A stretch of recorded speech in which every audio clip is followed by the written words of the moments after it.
Tous les matins, j'ai l'impression d'accomplir une mission particulièrement compliquée. Sortir du métro bondé, fait. Éviter de se perdre ou de se faire emporter par la foule, fait. Atteindre l'escalator et rejoindre la queue pour monter dessus, fait. Au moins, tous les passagers suivent la même règle de l'escalator.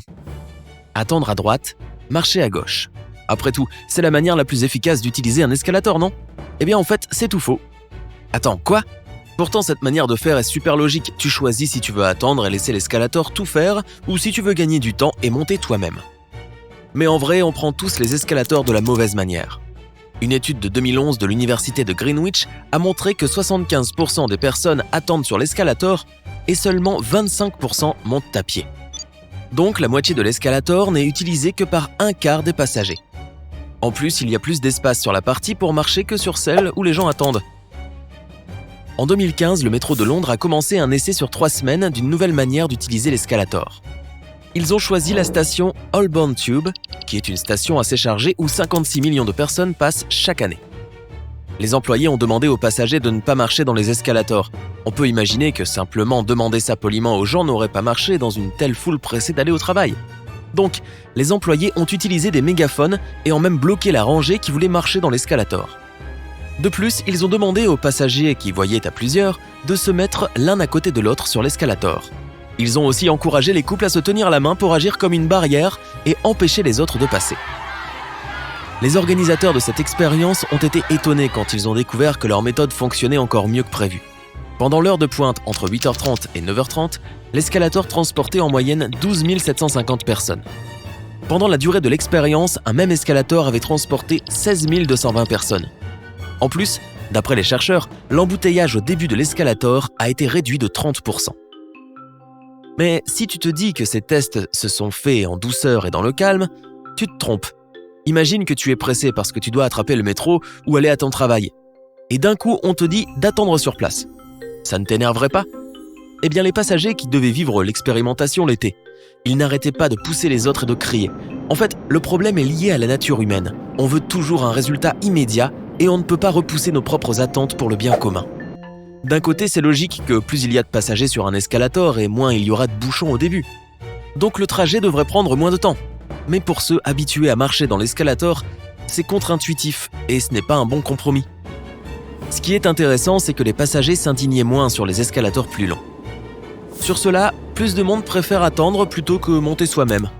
1. Il y a trop de marches à grimper. 2. Les marches des escalators sont plus larges et plus hautes que celles des escaliers normaux, donc tu dépenses plus d'énergie à atteindre l'arrivée. Donc si 40% des personnes marchent sur l'escalator, cela leur prend environ 46 secondes et 138 secondes pour ceux qui attendent. Mais si tout le monde attend, le temps moyen pour tout le monde est de 59 secondes. Donc ceux qui marchent doivent passer 13 secondes de plus dans l'escalator, alors que ceux qui attendent gagnent 79 secondes. Quant à la queue au début de l'escalator, elle est passée de 73 à 24 personnes.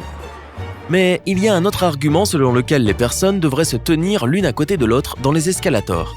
Quand la plupart des passagers restent à droite, ou à gauche selon le pays, le poids sur les marches n'est pas réparti équitablement. Du coup, un côté de l'escalator a beaucoup plus de pression que l'autre. Ça augmente le risque de casse de l'escalator, ce qui peut causer des accidents. Au fait, en parlant d'accidents liés aux escalators, marcher au milieu est la première cause de blessure.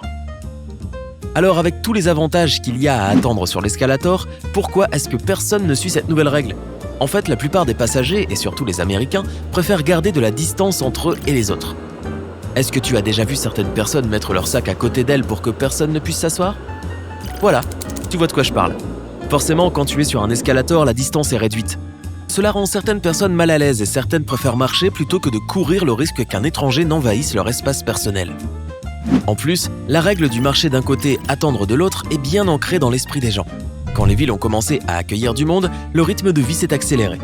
Tout le monde devait se déplacer le plus vite possible et c'est à ce moment que le partage, marcher, attendre est devenu la norme. Et voilà où nous en sommes aujourd'hui. Bref, l'idée que tout le monde attende sur l'escalator côte à côte a l'air légitime. Mais il y a aussi beaucoup d'experts qui pensent que marcher dans l'escalator est une meilleure manière d'atteindre son but. D'abord, quand tous les passagers forment 2 files pour attendre, cela ajoute du poids à l'escalator. Il peut donc tomber en panne plus tôt, ce qui peut donner lieu à de graves accidents. Les supporters de la théorie « tout le monde marche » avancent aussi que si personne n'attendait dans les marches, il n'y aurait pas du tout de bouchon. Ce n'est pas faux, mais ce n'est pas super sympa si tu rentres de l'aéroport avec une valise lourde.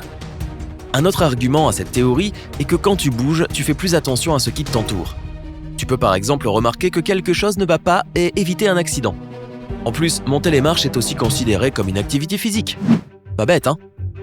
Alors, qu'est-ce que tu en penses? Est-ce que tu utilises le temps sur l'escalator pour regarder des vidéos de chats ou pour travailler tes jambes?